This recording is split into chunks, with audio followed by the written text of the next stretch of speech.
The Morgue was one of those dank little pubs that some might call original. It seemed to have been skipped in the redevelopment of Bristol's harbour side and had probably been around since the days when dockers humped sacks on their shoulders and were paid in farthings. It was a sad and lonely place now, frequented by lost souls who waited outside its peeling green doors in the mornings and staggered back out at closing time. Barry Silver dumped the last of his speakers down in a tiny corner below the dartboard, which was his stage, and paused to take a breath. He wished he hadn't. The place stank. It stank of stale beer and shattered dreams. He took his pint of shandy off the bar and took a sip. An old boy was looking at him from a bar stool. He looked desperate. Stick-thin, blue trousers, white socks, patent grey leather shoes with tassels, mismatching shirt, dirty white baseball cap sat wonky on top of his lank grey hair. He had bags under his eyes. "Who's a singer tonight?" he asked in a croaky Bristolian accent. "It's karaoke, mate," Barry said. The old boy frowned. "So who's singing then?" Barry could physically feel his life draining away, hissing down a hole in God's hourglass. "We all are," he said. The old boy looked around. There was no one else there. "Oh, I am," Barry said, correcting himself. The landlord, Steve, came barrelling out from somewhere in his living area to the bar. He looked like an angry strawberry. He must have been in his 60s. His face had that weathered look of a farmer, and he looked constantly stressed. He was looking at his watch. He held up his hand in a 5 before attending to something under the little wooden bar, indicating that Barry only had 5 minutes before he should go on. He sighed. How had it come to this? He often took comfort in the fact that when he was famous, he could tell Jonathan Ross or that desert island discs bird, Kirsty What's-her-name, that the real push to succeed had occurred at this very point, his lowest. I looked around Kirsty and I thought to myself, the only way left is up, because there was nothing lower than where I was. The problem was, he often found himself doing worse and worse gigs. The old boy's phlegmy cough brought him out of his reverie. He plugged the kit in and started it up. The screen blinked to life. He tapped the wireless microphone and heard it thumping out of the speakers, and then grabbed his pint. Good evening, ladies and gentlemen, and welcome to another Tuesday night karaoke showtime, with me, your MC, Barry Silver. It's a lovely evening out there, and it's going to be a great night in here at the Anchor in Hotwell, Bristol. "Hotwells," said the old boy. "It's got an S on the end." "I beg your pardon, I stand corrected," he said with a smile. "It'll be a great night here in Hotwells. I've got over 2,000 songs on the system, from Frank Sinatra to Beyonce, so there really is a song for everyone. On your tables you'll find a piece of paper. Don't worry, it's not a test." He'd said this introduction over 400 times. Terry had told him on the phone only recently that he'd cracked 400 gigs. 400 was a shocking number. Terry was Barry's closest and oldest mate, and liked to consider himself Barry's manager, even though he bloody well wasn't. And so it was with immense pride that he announced the number of gigs. It had winded Barry. That was 400 nights of his life. 400 wasted nights. He started with "Hello, Tonight," Lionel Richie. He closed his eyes, sucking the keyboard chords in through his ears and into his brain, centering himself, focusing on the music, the feeling it gave him. He moved his shoulders in time with the music, swaying as the moment came to him, and then snapped his head up, his eyes closed as he sang. He slowly opened them and looked round the room, singing to the empty chairs. He was a professional. He'd gotten over the embarrassment of tiny crowds long ago. It didn't matter to Barry Silver. He was singing and getting paid for it. Also, this was just karaoke. It was the opportunity to exercise a voice. It was like a regional competition to an athlete.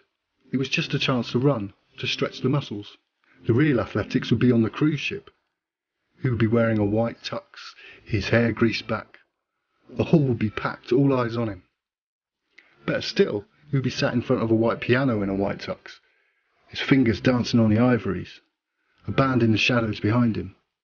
Then he'd stand suddenly, taking the mic, and the band would kick in, lit up by the stage lights. But that was not even the real dream.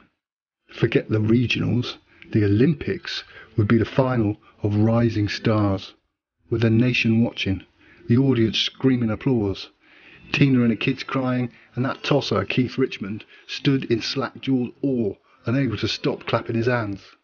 That would be his gold medal moment.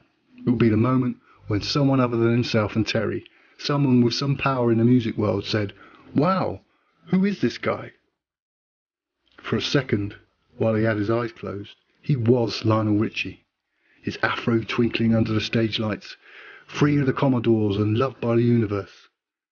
He stretched his hand out to his audience, to the screaming fans who strained to touch him, and made a mistake of opening his eyes again. The old boy left, mumbling under his breath and scratching his bum as he pushed through the doors. Barry had never sung to an empty room before. Should he keep singing? He looked around to the bar. Not even Steve was there. The pub was actually empty. He felt like a turd.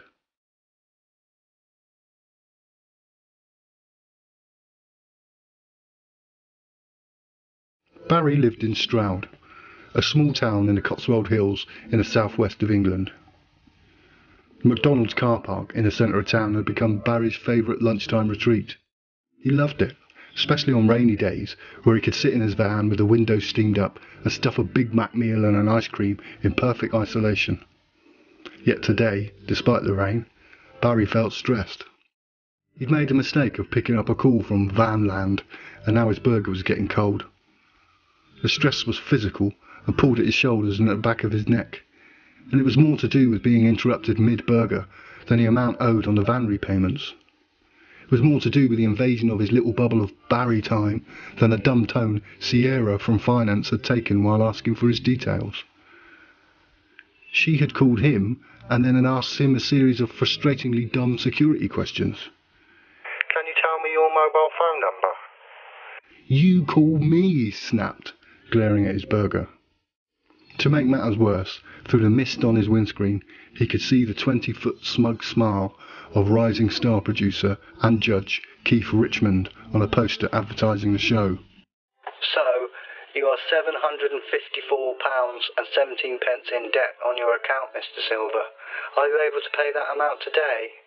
She had that sing-songy phone tone to her voice, a tone that told him that this was one of hundreds of calls she would make that day, and that she was spewing lines from a computer. It was all routine. It was nothing special. Just another loser she had to speak to today. "No, I can't pay as much as that," he responded limply. He was trying to concentrate, but the Keith Richmond poster wasn't helping. He had met Keith a long time ago, and it hadn't been a happy experience. He looked good now, had one of those First World War haircuts that were all the rage, greased and swept over, stubble. How old was he now? "How much are you able to pay today, Mr. Silver?" Keith must be, 47, 48? Barry had formed a band in the 90s, Fuzz they were called. They were a complete rip-off of Nirvana, and Barry was the lead singer. They had only played one gig, but it had literally been the highlight of his youth. For one night, he had felt the buzz of applause and a taste of fame. They played at the Fleece and Firkin in Bristol, a major venue for unsigned bands. Soul Jam Records were there with a chief talent spotter, Keith Richmond. He was a tosser then as well. Ponytail, specs he didn't need. "Mr. Silver?" He closed his eyes and rubbed them, trying to think. "Hang on a minute, love," he managed, forcing his thoughts away from Keith bloody Richmond and back to Sierra from Vanland. What kind of name is Sierra anyway, he thought. Who would name their child after a car? He could just picture her, about 20 years old, too much makeup, her hair all modern and dyed, bored looking, probably updating her Facebook status as she was rinsing him dry. Her thumbs going in a frenzy. OMG, so bored, can't wait to go home. She was waiting for 5 o'clock when she could slip away from the morons she had to deal with and clock off to return to her perfect little lipstick-coloured car, to drive home to her perfect little new-build house with her perfectly hairless bodybuilder boyfriend so that they could watch The Only Way is Essex over a ready meal and laugh at all the Barrys out there. Can you pay £100? 100? Like I said, I'm waiting on an invoice to be paid. It's coming on Friday, and I'll be able to pay at least £200 then. He lied. The burger lay cooling before him. Do you think you can make a token payment today?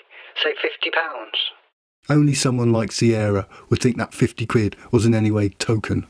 50 quid to her was just an afternoon downtown getting those stupid little Diamante things stuck to her nails. Her boyfriend was probably one of those sales manager types who raked it in. He probably drove a big flash Audi and splashed his cash on holidays to Ibiza and tight gym wear. Hang on, I'm just checking my account. He ate a French fry. God, it tasted good. Its little crispy colleagues beckoned him to eat them too. He then felt sudden irritation overcome him, and so gripped his phone as though he would crush it. He imagined the sweet release of winding the window down and hurling Sierra out into Keith Richmond's big smug face. He needed to cool it, he realised, acknowledging the adult in his head. He imagined another version of himself, dressed in some kind of shirt and jersey combo and iron trousers, telling him sensibly that if he threw his phone at Keith, he'd break it, and it was on an uninsured contract. He instead inhaled deeply. He would deal with this and then turn the van around away from Keith, and it would be Barry time soon. I can manage a tenner, he replied. I'll ask my manager, she said in a way that sounded like, you're a waste of time. His eyes were drawn back to the poster. Keith had spoken to the band after the gig. He came into the tiny room behind the loos, which served as the changing rooms, and told them that he liked the band, but not Barry. You're too, I don't know, pedestrian? I can grow my hair, he protested, but it was useless. His own band sacked him and found some other singer, and his career was over. He cried at the time, and even sought legal advice, but the solicitor seemed confused at his anger and told him it really wasn't a legal matter. He bounced back eventually. It took more than that to crush the dreams of Barry Silver. Sierra came back on. OK, £10. How will you be paying that? Debit card, he said.